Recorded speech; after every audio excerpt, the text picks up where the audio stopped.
Sifter for the ear. News, interviews, reviews, cinema, TV, streaming. Action. Hi, y'all. This is Jerry Williams, a.k.a. TV Jerry. Beer, Beards, and Broads, The Legacy of Admiral Zumwalt, is a docudrama that follows two young sailors who confront prejudice and a changing Navy during the 70s. A proof of concept screening will be held August 15th in Norfolk, and I'll have a link with more details on the webpage for this show at tvjerry.com. As a parent, it was being told that my child could play under the desk. I could put some toys under the desk. And then the fact that it was said aloud, people do it with their dogs all the time. Oh, my Lord. And I was like, that you let that go all the way from your brain out of your mouth. Okay, I think this may not be the greatest place for me to be. That was today's guest, Akima Brown, talking about an early experience as a single mother with her child on a job. It helped to spark the organization she founded, Real Families for Change, that's REEL, which centers on work-life solutions that ensure career access and advancement for other caregiving filmmakers. Sifter Review of the Week. The Pickup on Amazon Prime Video. Eddie Murphy plays the longtime armored car driver who's paired up with the flaky new guy, Pete Davidson. On their first ride, they encounter a group of criminals trying to commandeer their truck. The duo has the expected saucy repartee, which takes them from foes to friends over the course of the film. Their chemistry is good, not great, with Murphy in his usual wisecrack style, with Davidson working hard to expand his comic skills as the hapless partner.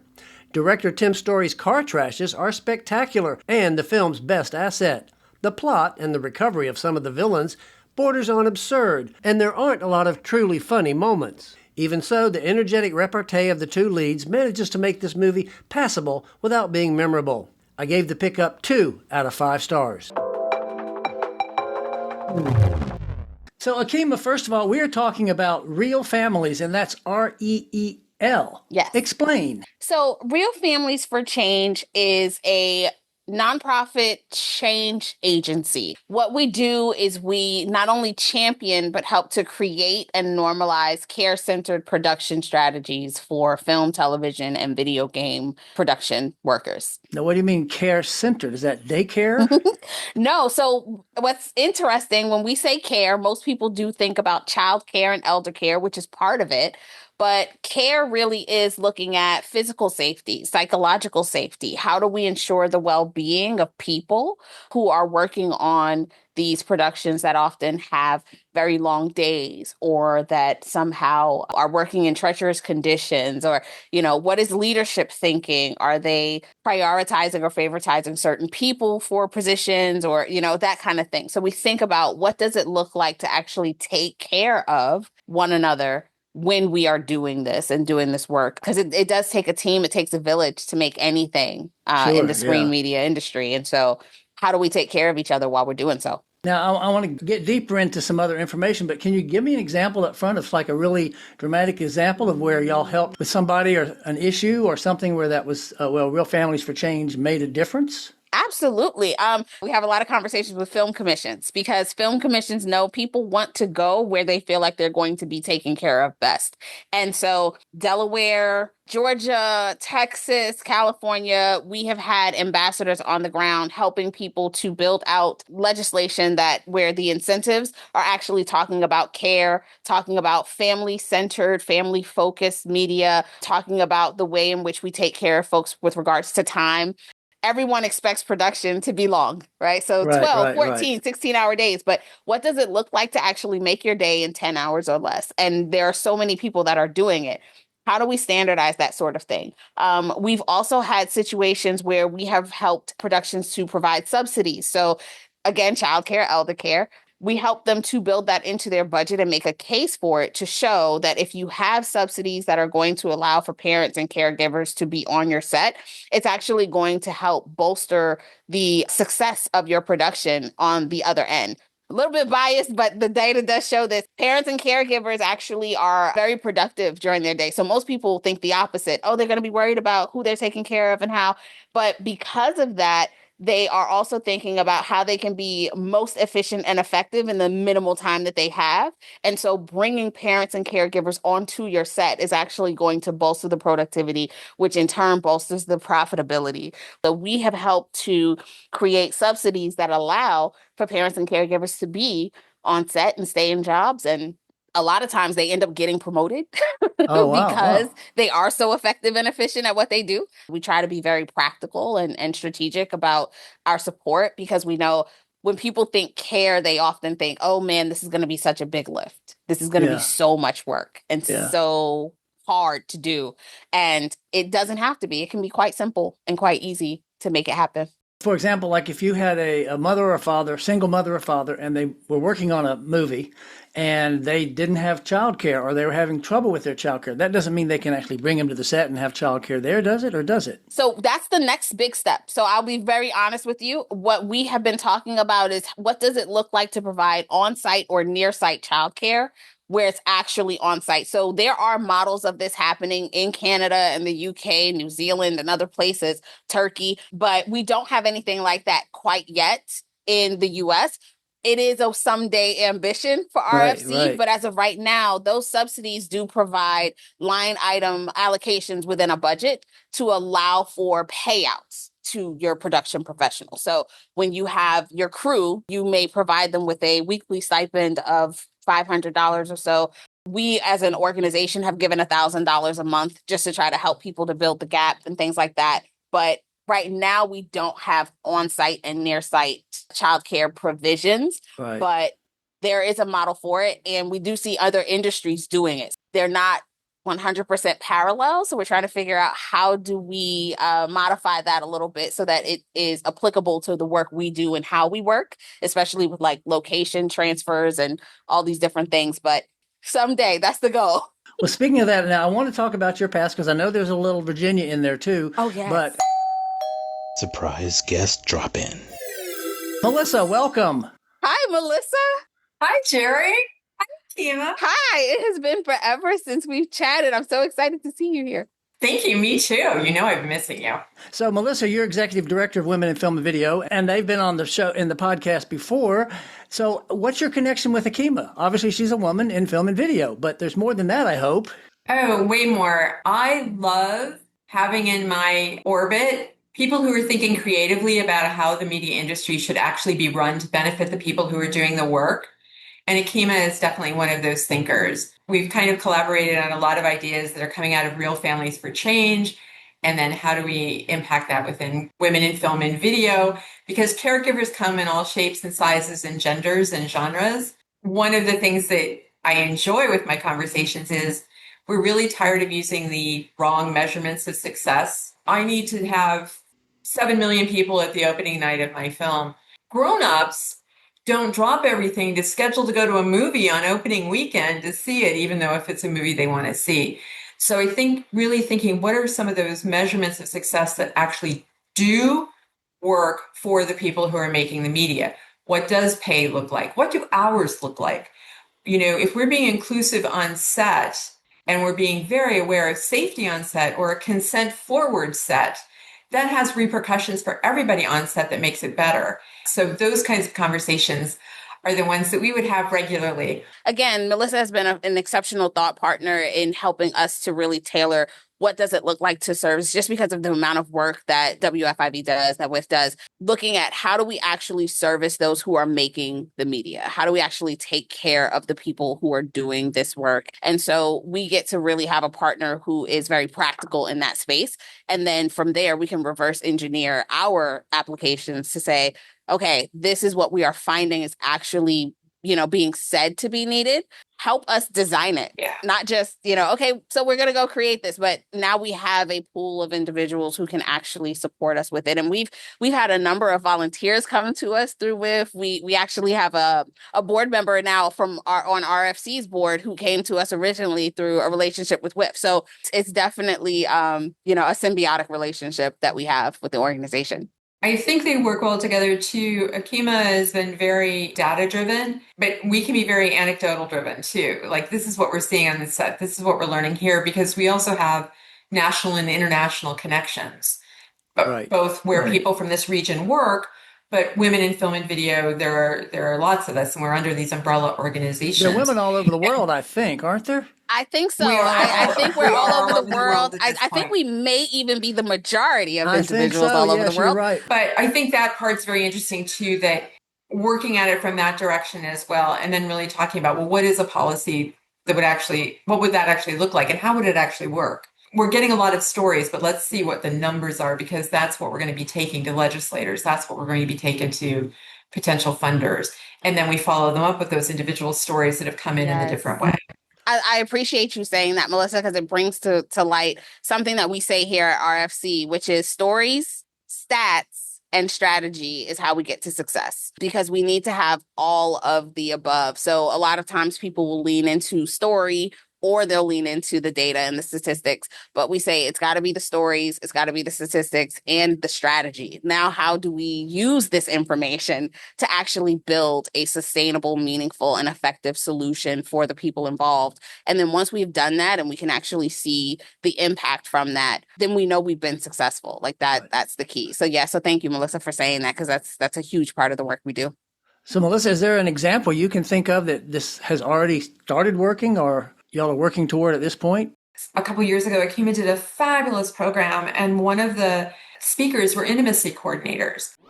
Footnote. An intimacy coordinator is a professional who ensures safety and consent for intimate scenes, especially nudity or simulated sex.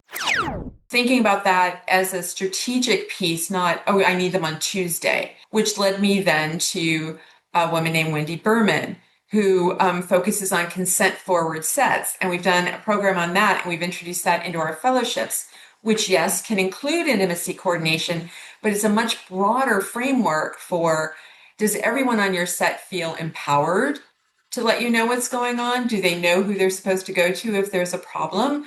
And are you checking every day? Yesterday, this might have been the way we were working, might have been fine. Is it still today? And it's been very interesting to then kind of watch that ripple out across a couple programs.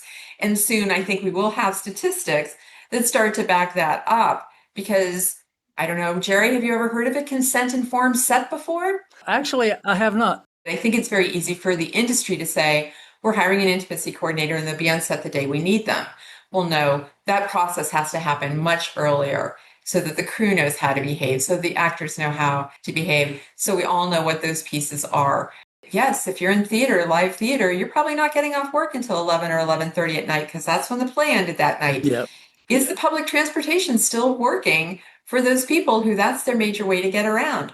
If it's not, are they getting a transportation subsidy so they can be in a cab? And then we've sort of been like, okay, well, let's think that back then to a movie set. You know, sometimes it's cheaper to provide cars for some of your cast and crew than just that one cast member who's asked for it, Right. because everybody's arriving at set on time and ready to work. What we have found is that so many in the theater space are also working in film and television. And so there are a lot of things that exist in theater in terms of infrastructure and operation that don't necessarily exist in film.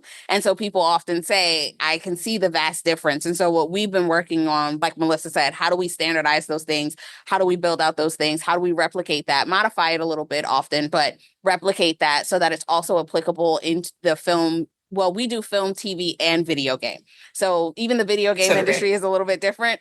If you build for your most vulnerable population, then it's going to benefit everyone. So again, that one person may have asked for the car, but the truth is there are all of these other people who are not going to ask for it because they don't want to appear to be the squeaky wheel. They Right. don't want to look like they're going to be a problem. They don't want to be kicked off of set. They don't want to be retaliated against, or, they don't want any kind of attention. Or they don't know they could have asked. Right. That's also, So again, that that's also where that happens. kind of Yes. consent forward piece of it is. How are you empowering people to ask? Well, Melissa, thank you so much for dropping in. It was a nice surprise for Akima, and it was great to get Women in Film and Video back on the show again. Great. Well, thank you very much. And Akima, thank you so much for the work you're doing. It is so important. Likewise. Good to see you.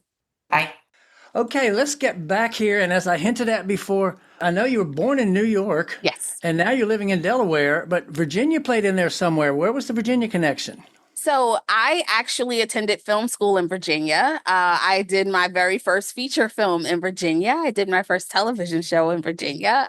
Most of my contacts and network in terms of, the work that I'm doing now. A lot of what I've been able to do and achieve has come from being introduced to people by the folks that I worked with when I was in Virginia. So Virginia is where I got my start. I actually credit a lot of my focus on care to my first AD that I worked with, the very first AD that I worked with, who was in Virginia, Karen Nolan. Hopefully this gets to you somehow, Karen, because I would love for you to know that you're the reason that all of this is happening. Just the way that she took care of the team, the things that she did, I did not know that was not the norm and the standard, because that's all I'd ever known. I worked with her for, several seasons, being able to get home at a reasonable hour, being able to split my shift. And at the time I was a mom, so being able to split my shift and, work in the office part of the day and home the other part, and just having her advocate for me and really fill in the void. So Virginia will always hold a very, very special spot for me when it comes to filmmaking, because it was where I started it all. Terrific. Now, that was Regent University? Yes. Mm-hmm. So how did you actually decide you wanted to get in the business in the first place? So I've always been around creative people. So I call my family the weekend warriors of creativity. Okay. Everyone had a day job. They had a 9 to 5, but on the weekends, people were in bands, or they were, in plays or dancing on stage. And, I actually have a cousin who was a prima ballerina for some time. Wow. I was always around it. I was always exposed to it, but there was a part of me that did not believe or understand that this is the job that you can do. Even actually, that's not even true. I have to say, even in elementary school, I had some teachers who were like, you should be doing this. You should be writing your stories. You should be in front of the screen. You should be doing this. And so it was always back there. And then I did the opposite thing. I had gotten into education and educational administration and research. So I've always had a data background. I found out that I was going to be having my son and said, I think I'm going to go do the thing I've always really, really wanted to do, that's always been there. Most people are like, you find out you're going to have a kid, you go do the very stable thing. You go the opposite way. And I was like, you know what? I want to do this thing. I want to chase the dream. I want to live big. I want to do the thing that really centers my heart. And a big part of that for me was because as a parent, I wanted to show my child it was possible. The first few years, it was incredible. I could strap him to my back, put him on my hip. He's with me, but he's not really, because he's not on the ground running around. Right. And then we got to daycare school age, and things just got really tricky. It was becoming more and more of a restriction. And then when I moved into other productions, it became almost impossible. So I knew I have to find a way to ensure that a system exists that allows for me to tell those stories that people insisted when I was younger that I tell. Now, are there some movies or TV shows or shorts that you have actually written, directed, or produced?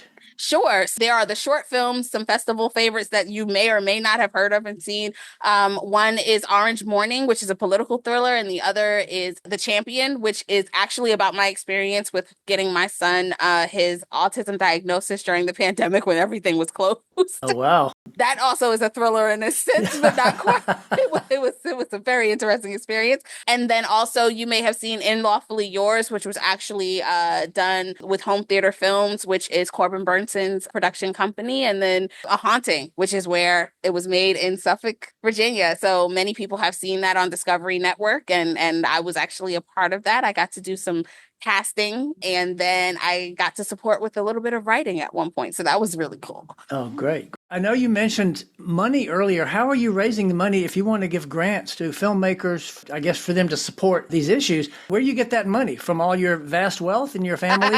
Yes, I'm so independently wealthy, and all of us have, just an infinite resource of money and cash. So actually, what we have been doing, we've had to pivot. So there have been a number of changes throughout the philanthropic space since January, February of 2025.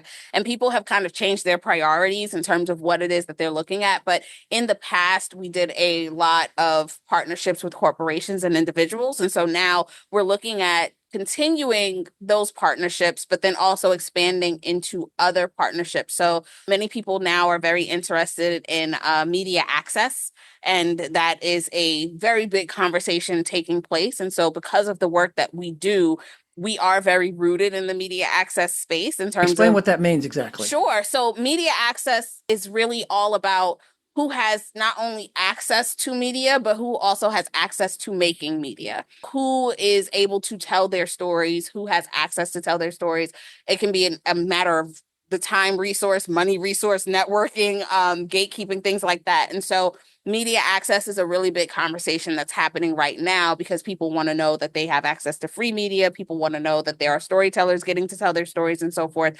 Because of what we do, because we've always talked about the little guy. We've always talked about parents and caregivers. We've always talked about guardians. We've talked about the disability community. We have talked about persons of color. Pretty much most marginalized communities and individuals have been on our radar from day one. Part of that is just because, I identifying as a Black female woman, there's already so many margins that I live in. And Sure, so yeah. because it's always been very front and center in our conversation, now we're able to kind of say, okay, let's put media access at the forefront and really talk more about how our work ensures media access.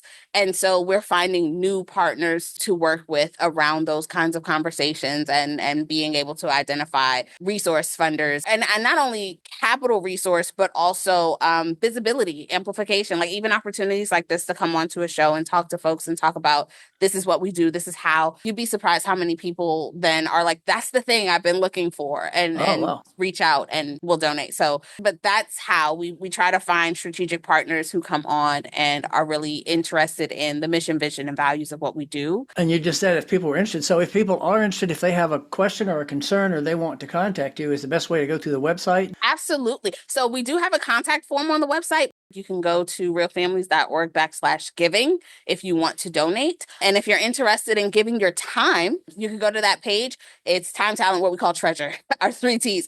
That means that if you want to give your skill set, we love that. If you want to give your time and you want to be part of the community advocacy and things that we do, great. If you want to donate dollars, that works too. So you can go to giving and you can choose what area you're looking to give in, and feel free to go there and fill that out. Fill out anything you need to, and we'd love to have you. Now, I'm going to back up a second because you mentioned as a Black woman in the business, was there one specific incident or one specific time when that came clearly into focus and you said, I need to make a difference about this because this happened to me or this happened to somebody that I knew?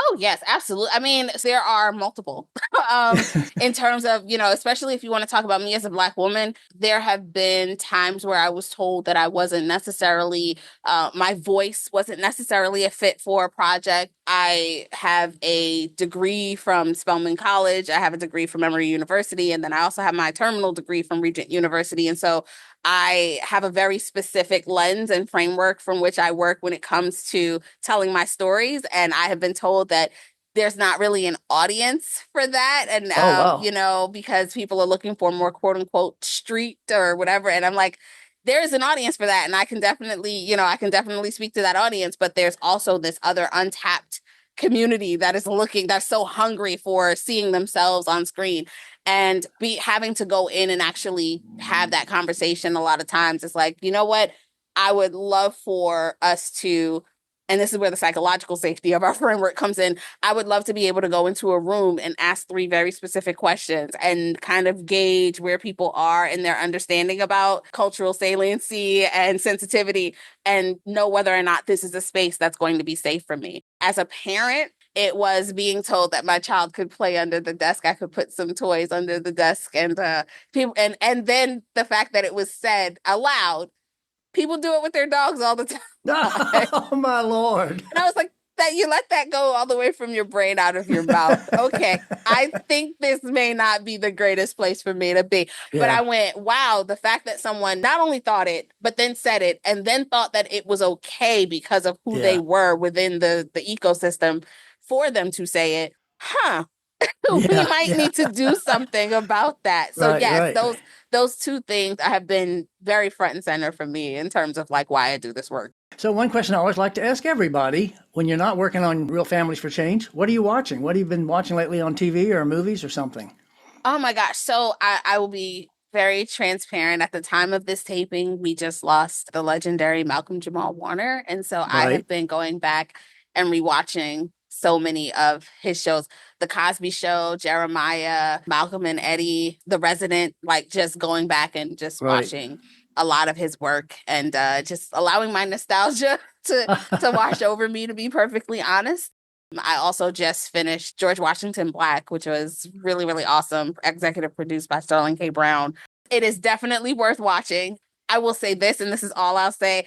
They did such a great job of ensuring that everyone understood the universality of the story. And when you watch it, you'll see what I mean.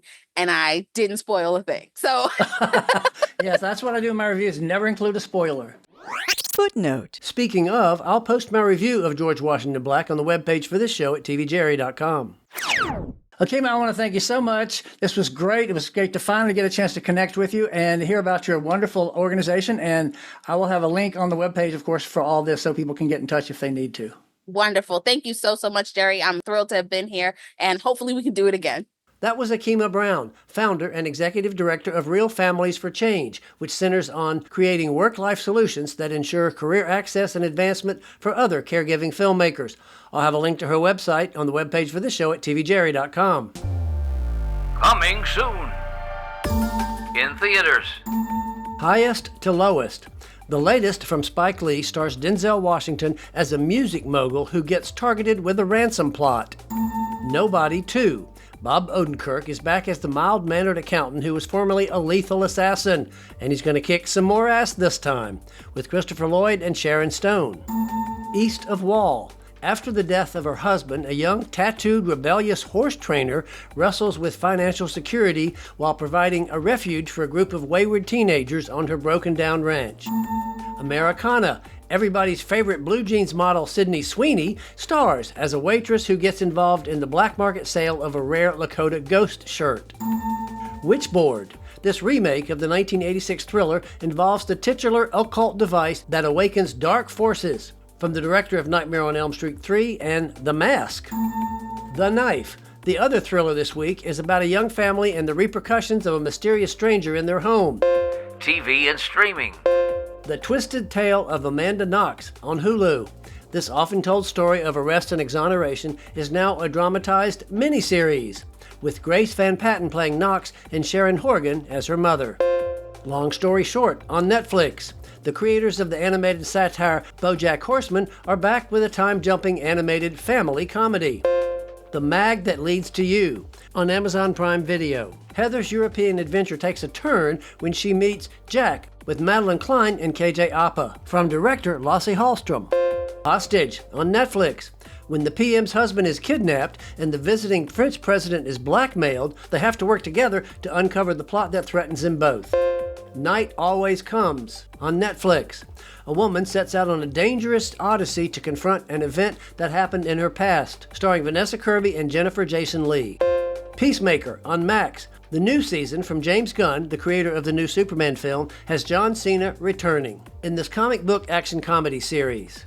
Next week, we'll have an exciting preview discussion with the writer-director of Griffin in Summer, a comedy that was shot in the area and is about to have a national release in theaters. This is Jerry Williams. Thanks for listening. For more Sifter, including literally thousands of reviews, Visit tvjerry.com. That's a wrap.